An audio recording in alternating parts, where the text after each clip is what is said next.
নটির সঙ্গে রূপবতী তারাই তো লাখপতি করিস না মাঙ্গের নাতি ধর্ম নিয়েছেন পেথি প্রথমত ধর্ম তারপর দেখাই অঙ্গ। নোটের সঙ্গে রূপবতী না হুপবতী। আপনারা আপনাদের মন মতো বসিয়ে নিন।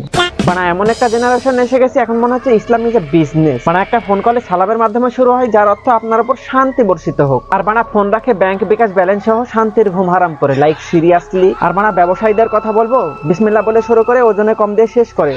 মানবতা কোথায়, ধর্মে নাকি কর্মে?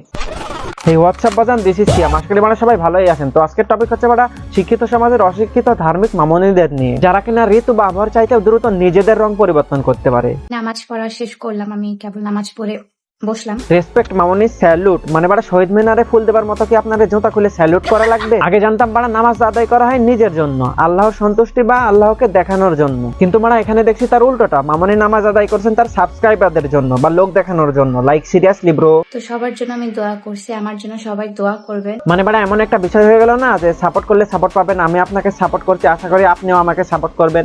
যতই হোক টিকটকার তো। আর বানা এদের দেখলেই বোঝা যায় পরবর্তী জেনারেশনের ভিক্ষুকরা সোশ্যাল মিডিয়াতে এসে কমেন্ট বক্সে ইমো বিকাশ নাম্বার দিয়ে সাহায্য চাইবে। আর লাইনটা মোটেও ভিক্ষুকদের জন্য ছিল না। গজব বেইজ্জতি। আর বানা ভিক্ষুকদের যেটুকু আত্মসম্মান বোধ আছে টিকটকারদের তাও নেই, ওটাও নেই। يكن يومك للشعب ودادا ليكن ربك للأرض مدادا। মাশাআল্লাহ, মামনি মক্কায় গিয়ে আবেগী হয়ে পড়ছে, এতে আমার কোনো আপত্তি নেই। আমার মনে হয় প্রত্যেকটা মুসলিমই প্রথমবার মক্কায় গেলে এমন আবেগী হয়ে পড়বে বা পড়ে, কিন্তু বানা মামনি মক্কায় গিয়েও বেপরদাহীনতায় ভুগছে। মুসলিম। আর বানা প্রত্যেকটা ইউটিউবাররা শুধু হজ করতে যায় না, মনে হয় ভ্লগ করতেও যায়। আর বানা যে টাকা দিয়ে হজ করছে সে টাকা ভ্লগের মাধ্যমে উঠে নেবে এমন একটা অবস্থা। এক ঢিলে দু পাখি। মানলাম নবীর দেশ কিছু স্মৃতি বইয়ে আনবি, তো সোশ্যাল মিডিয়ায় আপলোড করে শো অফ করার কি দরকার? এতক্ষণ ছিল বিস্তারিত, এখন শুনবেন আবহাওয়া সংবাদ। হ্যাঁ বানা মামনি আতিফ আসলামের কনসার্টে চলে গেছে। এই হলো সোশ্যাল মিডিয়ার ধার্মিকদের অবস্থা। দেখো বার আগে বলেছিলাম যারা কিনা ঋতু বা আবহাওয়ার চাইতেও দ্রুত নিজেদের রং পরিবর্তন করতে পারে।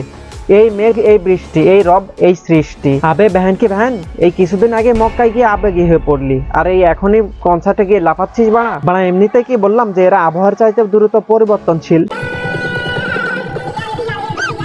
আবে ওভার অ্যাক্টিং কি মা, একটু কম লাফা।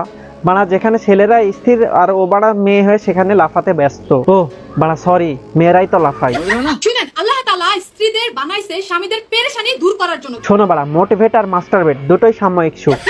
এই স্ত্রীগুলাই স্বামীকে সবচেয়ে সবচেয়ে সবচেয়ে বেশি পেরেশানিতে রাখে। হ্যাঁ বাড়া এক্স্যাক্টলি, আমি তোমাকে ঠিক এটাই বোঝাতে চাচ্ছিলাম যে তুমি তোমার স্বামীর কোন বালটাই ছেড়লে। তুমি তোমার স্বামীর সবচাইতে বড় পেরেশানি, এটা তোমার আঙ্গুল ঝাঁকানো দেখেই বোঝা যাচ্ছে। তুমি তোমার স্বামীর সবচেয়ে বড় পেরেশানি তার চাক্ষুষ প্রমাণ হলো সোশ্যাল মিডিয়াতে এসে এসব করা, যাকে বলে সস্তা মোটিভেশন।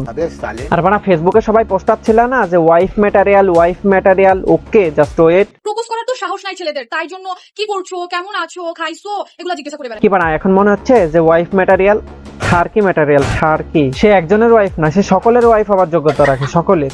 প্রপোজ করার সাহস নাই ছেলেদের। আব্বে বেহেন কি বেহেন, হিজাব পরে মাগি পাড়ার মেয়েদের মতো কথা বললে কমেন্ট বক্সে গালি ছাড়া আর কিছুই পাবা না। আর বানা যদি এসবই করো তবে ইসলামী লেবাস ছাড়ো, ট্রেন্ডিদের ড্রেস আপ চুজ করো, পাত্তাও পাবে, সঙ্গে কাস্টমারও। ফুপু আমি নামাজ পড়তে যাই, তুমি আসো। না, তোমার ফুপু ইমো চালু করে তাসবিহ গুনতেছে, তুমি যাও। ও জুমা মুবারক সবাইকে। জুমা মুবারক। যা মানে এরা তো দেখছি ঘরে বা বাসার ভিতরে পর্দা করে। মানে কোথা থেকে চলে আসলো ইউটিউব অ্যাডস এর মতো, তাও আবার নিকাব খুলে। মানুষ রে বাবা। মানে এ হলো টিকটকারদের বৈশিষ্ট্য, যাদের মস্তিষ্ক মাথায় নয়, থাকে পাছায়। গজব বেইজ্জতি। আর বানা অজু না করে ভিডিওটা দেখে ফেলছি, এখন কি আমার পাপ হবে? চলো তুমি যাও, আমি আসতেছি একটু শেষ করে। বাহ আন্টি, বাহ auntie, blog video uploaded from পারদেশ। মানে আন্টি ফিল্টার লাগিয়ে দেখি জি কিরো করে। আরে বাহ, কনফার্ম। আমি নামাজে জায়নামাজ বিছাই, তুমি আসো, তারপর আমরা একসাথে কিন্তু কোরআন শরীফ পড়বো, ঠিক আছে? আর মামনি দেখছি কোরআন শরীফ পড়তেও জানে, তার মানে নেক্সট টাইম ফিল্টার লাগিয়ে কোরআন শরীফ তিলাওয়াত ব্লগও পাবো।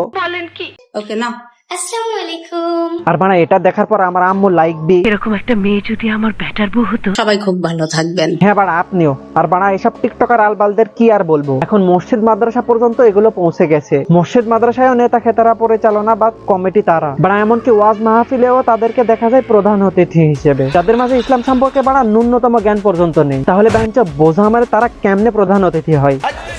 তারাই যদি প্রধান অতিথি হয় তবে বক্তারা বা আলেমরা কি বাল ফলাইতে আসে? আবে বেহেঞ্চ প্রধান বক্তা যে প্রধান অতিথিও সে। আর বানা যাকে তোরা প্রধান অতিথি বানাস না সে বালটাও ফলাইতে আসে না তোদের মাহফিলে। শিক্ষিত সমাজের অশিক্ষিত ধার্মিক টিকটকার মামুনিদের উদ্দেশ্যে বলছি, শোনো বাড়া, সবশেষে একটাই কথা বলতে চাই, ইসলাম তোমার বাপ দাদার সম্পত্তি না যে ধর্ম নিয়ে শো অফ করবা। আর যদি নোংরামি করতেই চাও তবে ইসলামী লেবাসে নয়। চলো বাড়া, বাই, দেখা হচ্ছে কোনো পরবর্তী ভিডিওতে। সবাই খুব ভালো থাকবেন।